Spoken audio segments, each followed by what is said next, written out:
Hello, welcome to another instalment of the Matchbook Racing Review. Slightly swifter perhaps this week. I'm not UK based and I want this Wi-Fi to hold on for as long as possible, quite simply.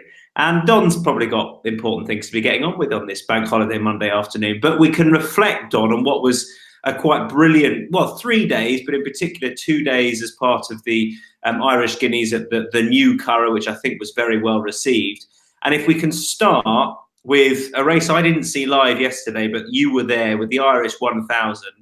Turns out that filly Hermosa, she's pretty darn good, Donn.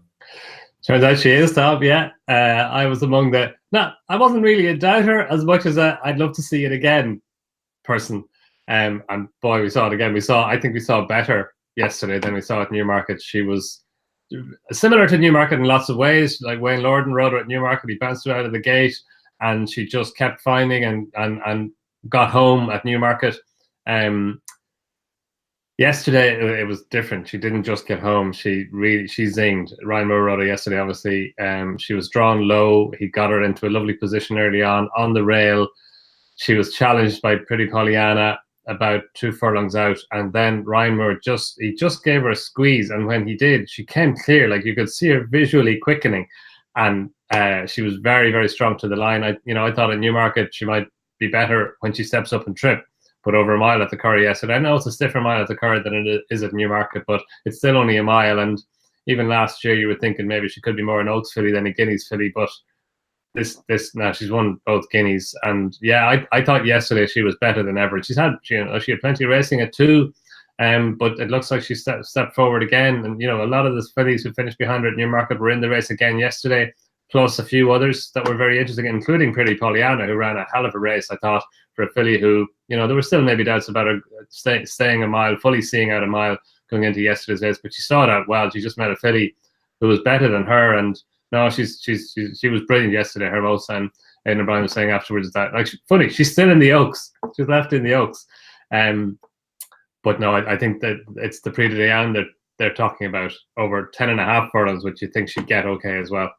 Oh, I mean, without a doubt, she should be fine for that. I think I made the wrong assumption that she'd had everything go right at Newmarket. She'd quickened out the dip and then seen out the run-in so well that actually she might not get things go her way so well at the Curragh, and something might take her on and something might just improve from in behind her at a Newmarket. And also that perhaps she wouldn't go to the Curragh and she'd go straight to the Oaks, because she just looks, to me, she looked an Oaks filly. But I got it wrong to even doubt her. And I was watching it back. I was really taken with it. She has to be the standout filly now. And I mean, 10.5 is going to be absolutely perfect for her. Yeah, you'd think. I think Aidan O'Brien said after the Guineas that he didn't mention the Oaks after the Guineas. So maybe that influenced everybody's thinking, including mine. But no, look, they had a chat about it. They decided she was so good at Newmarket. And I was like you, I thought at Newmarket there were a few fillies that you could have marked up a little bit on the Newmarket running, like Kabbalah, who didn't really have the run of the race and had to switch to the far side, like Just Wonderful, who raced on the near side and didn't really have anything to race with. I thought she'd do better yesterday than she did.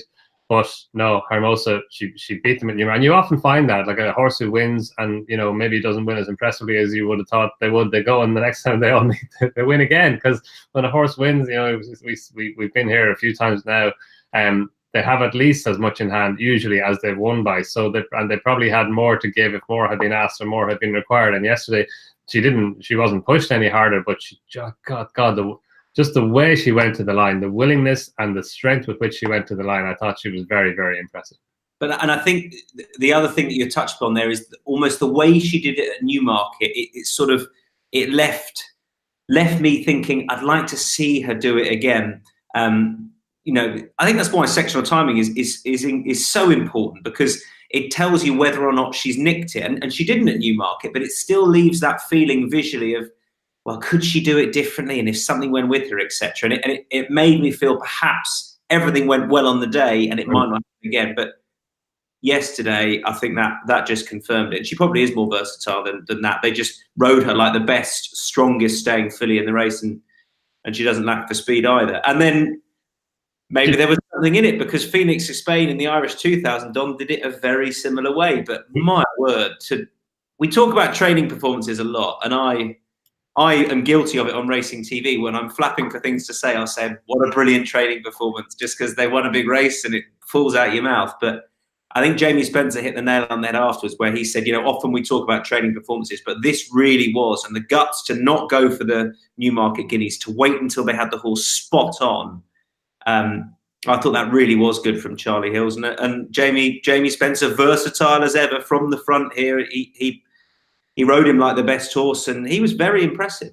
Yeah, he was, and it was interesting. One of the first things Jamie Spencer said afterwards was the training performance that Charlie Hills had put in to get him there, because you get to Newmarket, and if a horse is nearly right, I'm sure there's a massive temptation to go and run him, but they didn't. I think he scoped badly just before the week before the race. They took him back, aimed for Ireland, and that's what they did. And just in terms of keeping it simple, Ruby Walsh was on Racing TV yesterday, and Ruby's insight into race riding, flat or jumps, it doesn't matter. He just, and he made the point, and it's a well-made point, that often the way to do this is to keep it as simple as you can. And why would you try and, like Hermosa, for example, why would you try and bury her in behind him? And of course, it made sense because she led the whole way at Newmarket, and she saw out the mile well. So it looked like she would see out the stiff mile well at the Curragh and possibly even improve for it. But similarly with Phoenix of Spain, Jamie Spencer bounced him out.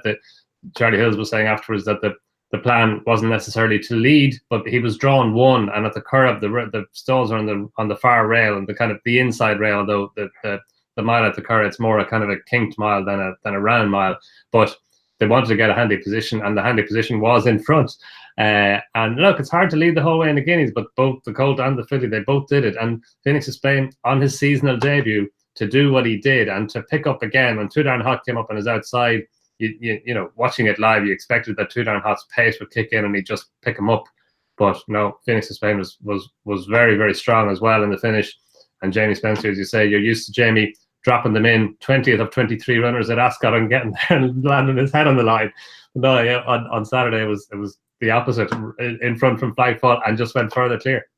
And there was last year in the Champagne Stakes and the various times I saw both colts, you had almost a very neat 2-year-old in the form of Too Darn Hot, who, look, he didn't look an out-and-out 2-year-old by any stretch. But Phoenix of Spain certainly looked as though a horse who still had a bit of development, still had a bit of a frame to grow into. I didn't see him, obviously I wasn't there on Saturday, but he's a very physically impressive specimen. He's not small in any way. Too Darn Hot, of course he's grown, but he isn't quite as big as some of these 3-year-olds out there. I'm not suggesting for a second he hasn't trained on. He's been second in a Dante and he's been second in an Irish Guineas, but he hasn't lived up to our expectation. Is there a chance for you that there are others who have just physically developed past him, or can you make excuses for what we've seen so far this season? Well, they're all very, very interesting points. Firstly, on Too Darn Hot, I thought it was look, who am I to second guess John Gosling? But it's an unorthodox route into an Irish 2000 Guineas, is to run second in a Dante and then come on to the Irish Guineas 9 days later. It was a big ask for the horse, and I thought he ran very, very well, given and if you know that he didn't make it to the Newmarket Guineas, so he wasn't ready for that. John Gosling wasn't happy to let him run there, so it had to have been at least a little bit of a rush to get him to the Dante. And he had to have had a hard race in the Dante to make up the ground that he made up on the winner in Telecaster, and then to run out a game second, and the pair of them nicely clear. So that was a big run in the Dante, and then to come on to the Curragh 9 days later and drop back down and trip to a mile, and I know he was very strong in the market, and of course John Gosling wouldn't have run him, and there was no pressure apparently from the owner to run him. That was John Gosling's decision, and of course he's going to do what's best for the horse, and he obviously thought he had him in the form that he was in to run his best race, and maybe he did. I mean, as you say, maybe he just hasn't progressed as much as some of the others from 2 to 3. But remember, Phoenix of Spain was only a head, or a short head, behind Magna Graecia in the Futurity Trophy last year, and he was only about a length and a half behind Too Darn Hot. So he didn't have that much to find, and you're right about him as a specimen. I'm watching him in the parade ring beforehand. He's a horse who's he's just physically strong, and this could only be the starting point for him. He could still be an underrated horse, because you'd expect that he could even improve now. That was a seasonal debut, and while it wasn't exactly a rush to get him there, he did miss the Newmarket Guineas, which is only 3 weeks earlier. So he was probably just about ready to start off, and to do what he did and to look as strong as he did on the day, you know, and it was interesting. Charlie Hills was saying afterwards about the St James's Palace Stakes at Royal Ascot, and then the Eclipse. It looks like he's just dying to step up to 10 furlongs, and he could be even better over 10. Yeah, and it was another notable scout for Lope de Vega. What a sire he's developed into, particularly over the last 2 or 3 seasons. And now the sire of an Irish Guineas winner. On just lastly on Too Darn Hot, there were people talking about the jersey dropping back again in trip. I'm not having that. He stays a mile. We know that. He won over a mile on his debut, for goodness sake. I think the 9 days was the key here. And perhaps Phoenix of Spain is a better 3-year-old. I don't know. But what I would like to see now, and it's not going to happen, is I'd want him to miss Ascot and win a Sussex Stakes, and I think that would be ideal for him. That if I was going to back him again in the future, it would probably be for that. It would be if he just foot off the gas for a bit. There's every chance he'll run in the Royal Ascot in the St James's Palace, but you know, what have you got? 3 weeks, I think. But I would just love to say, draw stumps for a bit, make sure you got him spot on. I think the Goodwood Mile would be ideal for him, and I'm still not ruling out him getting 10 furlongs later on in the season. I've got to cling to that pedigree, which says he will. You know, it says he will, and I've got to hold him to that. But it all feels a bit rushed, and I think might be where it's gone a little bit wrong. Yeah, and that said, he's not far off. You know, he's still finished second in a Dante to now the Derby favourite, and he finished second in an Irish Guineas. So, you know, he's not far away from being, like, you know, if Phoenix of Spain hadn't been in the race, if Charlie Hills hadn't got him there on time, he'd have won the Irish Guineas, and we'd be all, you know, he'd be odds on for the James's Palace Stakes. So, yeah, I mean, I see what you're saying. It's I suppose the Sussex Stakes, he has to take on the older milers, but who are the older milers these days? You know, maybe the older milers are not as good as the 3-year-old milers. And Phoenix of Spain, if he's stepping up a trip, you won't have to meet him. Magna Grecia has to bounce back. So, yeah, I mean, you know, it's still there for him. Just finally on the Guineas on the Irish Guineas before we leave them, Paddy Toomey had the 3rd in the 2,000 Guineas Decrypt and the 3rd in the 1,000 Guineas in Foxtrot Live. So he's got a very, very small team of horses. He's a very shrewd operator. The strike rate this season so far before this weekend was very, very good, and fantastic training performances by him with 2 Colton and Philly who had to step up significantly on what they've done and on ratings in order to get into the mix, but they did, and you know, they're both Colt and Philly, 2 very nice horses.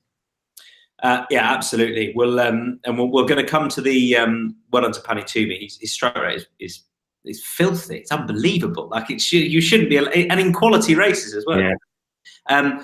But we're going to mention we'll mention the supplementary stage for the Derby, and the fact we know what's likely turning up, and there are 2 notable supplementary horses for that. Just on Haydock, it wasn't a great day all round really for John Gosden, although he got a beatboxer to win at 20-1. But Calix was really disappointing, and not trying to take anything away from the winner, but this is Calix we're talking about, the most exciting 3-year-old sprinter in the country. He hung badly. John Gosden said his immediate reaction was he wasn't right on the ground. Nothing has come to light afterwards. That was a worry for me. It just shows how difficult it is to get these horses to go through their 2- and 3-year-old seasons unbeaten. It's not impossible. But I found that harder to make excuses for than some other disappointing performances, perhaps. Did anything spring out at you for Calix? No, I just... like watching the race, I didn't see it live. Actually, I missed it at the Curragh. But he just kind of so I was watching it knowing that he got beaten. So he just seemed to, when he hung to his left, which, you know, it wasn't like, I was kind of looking at the race, watching to see, you know, what was going to go wrong, and that definitely wasn't ideal. And I'm sure watching the race live, you would have been kind of not happy with that. So, Hello Yumzane, you know, he only had £2 to find on Calix on official ratings. Okay, it was disappointing over 7 furlongs in the Greenham, but back to 6. You know, maybe he improved significantly for dropping back down in trip. So, you know, yeah, I mean, you're looking to make excuses. And I don't know, the ground was officially good to firm at Haydock, but they looked to be kicking the top off it. It was a kind of a, you know, maybe the ground had something. I know they watered it. Maybe that had something to do with it, and he just wasn't able to use his speed. Because when a horse hangs like that, there's something amiss, isn't there? Well, you can, you know, you found it at other tracks before. There were other tracks that I won't mention that had a reputation for it as well, where you did often kick the top off. You wouldn't get traction even when it was officially good to firm. But then there were other horses on the day that came out and said it was overwatered. So the times on the day were really indicative of a surface that you couldn't blame for it being too soft. Put it that way. Either way, he wasn't happy, was he? I mean, we were watching it live, and you could tell he was. We were saying 2 furlongs out he's beat, and it was he really, was. Yeah. No, I came back into the press room and I went, "The Calyx win yet?" And they were like, "No, he got beaten." I couldn't believe it. Then you had to go and watch it and see why. But yeah, no, and he was very, when a 1-6 or 1-7 shot gets beaten, you're looking for reasons why. But then maybe shouldn't have been that short. He's only 2 pounds superior to his main rival on the day, and yeah, maybe. But like I'd say you can definitely give him another chance, can't you? You can, but he's eased out to I think 5s for the Commonwealth Cup. That's looking a strong old race now. It's I'd have to really see what lined up. But then I'd go back to that Ascot performance last year and his form at the track and suggest that he should still be favourite for the race because he has looked blistering on 2 starts there so far. I'd also probably want to see him in the paddock, but it was difficult. Other than you might just be a put a line through it, but then do you really just put a line through it about a horse that's favourite for the next Group 1 at Royal Ascot? We'll see.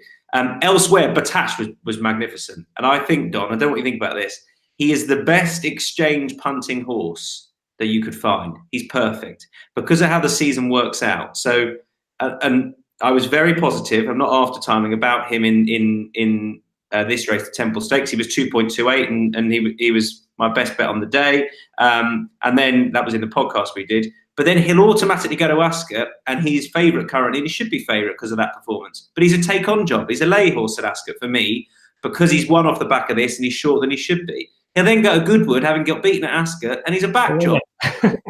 He'll be odds against because he's got beaten at Ascot, but he loves Goodwood. And then he'll go to York, having bolted up at Goodwood, and he'll get beat. So he's a lay job. He's perfect. Pink blue. I love him. I'm a huge fan of the horse, but he is a horses for courses horse. Some places he likes, some places he doesn't. That seems to be the way, doesn't it? Yeah, and I was thinking exactly the same as you. I was thinking after I'd take him on at Ascot, take him on at York, and either leave him be at Goodwood or else be on his side because he was very, very good. He always looked like the likely. When you were saying the perfect exchange shot, I was thinking you're back in Merlingham and running. But no, he always looked like the likely winner. And won accordingly, and was very, very impressive. I suppose Mabs Cross maybe underperformed a little bit. Probably not. It's not really her. She needs maybe a stiffer test to be able to get running at them earlier, and that they're coming back to her a wee bit more than they were. But look, she had the penalty. She was £10 worse off with him, as we discussed on Friday, compared to last year when she was beaten. She was only 4th last year, beaten 3 parts of a length. So it was a big ask for her to turn the form around, given that she was way worse off at the race than she was last year. She still ran okay. Alpha Delfini ran a big race on seasonal debut, so that was a good run for him. He's obviously one to have in your mind for the Nunthorpe again, given that York, while Battaash is a horses for courses horse more than most, York is a horses for courses horse more than most, isn't it? Easy for you to say, Don. But he is. Blue Point for me will win at Ascot, and Battaash will be Goodwood's perfect. The other weird thing about Battaash is 4 of his last 5 wins at the top level have come when he's been drawn on the outside of the field. Really? Yeah, drawn 1 twice at Goodwood, and the last 2 Temple wins have come when drawn highest of all, 11 and 6, I think it was. So I don't know what that is. Whether he just likes to be away from horses in the stalls as much as possible. He likes to do his. He's done it at Goodwood before, just slightly away from it. This is me. I think I'm the best. I think because he's got his quirks. But anyway, what a day for Charlie Hills that was. That was only 20 minutes after he'd won the Guineas. It was just literally. I think he was watching it on the screen in the press room or outside the press room. I heard that later, but. Yeah, he brilliant. So he's just finished the interviews after winning the Irish 2000 Guineas and goes and watches Battaash win. Brilliant. I've had some good 15-20 minutes in my time, but that would definitely be the best of them. Now, yes, the Matchbook Brigadier Gerard evening was brilliant on Thursday night. There are a couple of winners just to pick out of that, Don, that I just have caution with going forward. King of Comedy and Sir Michael Stout's winner, Regal Reality, they're both quirky enough sorts. I'm not sure either of them would be horses to side with at Ascot, because it might get a bit much for them, for all they were very impressive on the day. And just on DXB, as far as a possible horse to throw it up to the Matchbook Yorkshire Cup with a Stradivarius, I don't know. But if there was ease in the ground, they kept saying afterwards, he'll be even better when there's ease in the ground. So I think that's just something to bear in mind. It might not be something we've all thought of necessarily, but Sylvester de Souza and Charlie and Mark Johnson both said afterwards, we think he's an even better horse with cut in the ground. So I thought that was interesting. And the other two Pattern Company winners, very talented, but not altogether up there, and might just be ones to swerve Royal Ascot-wise if they go there. Any others? Anything else that you wanted to touch upon from the weekend just gone or the week just gone? I think maybe yesterday at the Curragh, he won the 5 furlong race. He looked very, very fast. I know it's a handicap, and he was up £11 for a really impressive win at Tipperary. He raced off, I think, 84 yesterday, so still relatively lowly rated, but he's in the dash. He's in the Epsom Dash at the weekend. And Dennis Hogan was saying afterwards that you wouldn't know, he might just let him run in it. And if he did race in the dash, he'd be racing under a £4 penalty. So, look, I know the dash, Epsom is totally different to the Curragh over 5 furlongs, but he's very, very fast. And I'm sure the handicapper, I don't know what he's put him up, but I'm sure he put him up a lot more than £4 for winning yesterday. And he's so well related. He's a half brother to Massat and Ektidar. They bought him for $3,000, I think, at Goffs UK back in January. So it's some piece of shopping by James McCauley and Dennis Hogan to pick him up as cheaply as he did. But he could be, he's got the back breeding to be very, very good, and he showed yesterday, and at Tipperary, obviously in a lesser grade, how fast he could be. So in a dash, if he does line up there, he's definitely a horse to have a look at. He's kind of gone high in the betting now, maybe on the basis that he might line up, but he's a horse to keep in mind whether he goes there or not. He's a horse to keep in mind for later in the season, I'd say, as long as he remains sound. Yeah, I think anywhere you show up with weight in hand, particularly in those sprint handicaps, you've got to be well respected. He was very, very impressive. Good stuff. Finally, we know that Telecaster and Sir Dragonet are going to run in the Derby. Do you have any strong opinions about either of those two going on to the Investec Derby or anything else in the field? For me, I can't fully warm to. I'd like him to win. He's not the most likely winner of the Derby for me, and given that price, I would personally be looking elsewhere. But I'm not 100% sure where yet. Yeah, no, like I'm obviously it's great for the race and for the interest in the race that they're both running. I think Aidan said last week Sir Dragonet would probably be supplemented. Not that we weren't certain about Telecaster, but now he's in, and it's good. The Dante winner, the Chester Vars winner. We have all we're missing is the Guineas winner. So it looks like a really, really good Derby now. Yeah, look, Sir Dragonet was very impressed with him at Chester, but sure, everybody was. But actually, I think he's drifted out a wee bit now. So, maybe because Telecaster is in and because there were the doubts about Sir Dragonet being supplemented a little bit, but now he's in, maybe the market doesn't fully correct it. If he's 9 or 5 to 1, I think that's fair. Mad Moon, I'm probably going to give him another chance. I backed him in the Guineas, back him in the Derby, keep backing him until he wins one of these classics. Yeah, he's bred for a mile. Obviously, his breeding is all a mile, it's all Guineas. You can argue that he's bred for, he should get 10 furlongs, okay, and definitely on his style of running in the Guineas, he raced like he might improve for stepping up and trip. You kind of thinking maybe 10 furlongs, going all the way up to 1.5 miles. You wouldn't know. He might get it, and I think at whatever 14 to 1 or thereabouts, that's probably fair enough, given that the doubts are there. But he's a classy horse. All his runs were over 1 mile last year, and you'd expect that he would get further than 1 mile this year. Yeah, I think that'll be at the end the similar sort of way that I'll play it. A horse like that sort of price. And I knew you were going to say Mad Moon, because I know you love it from Donn. I always say Mad Moon. If he wins, you've got behind you, you better get a little Mad Moon scarf or something like that behind you. I'll for the rest up on the wall back here, yeah. Good stuff, Donn. Thanks very much. It's been another fab week. Thoroughly enjoyed it, and all your coverage as part of the Racing TV crew over at the Courage. Great stuff. And I'll chat to you next week after the Investec Oaks and the Investec Derby, where hopefully that scarf is up. Cheers, Donn. See you, Tom. All the best. Cheers, gang. And thanks to you at home for watching. We'll see you again next week. Bye for now.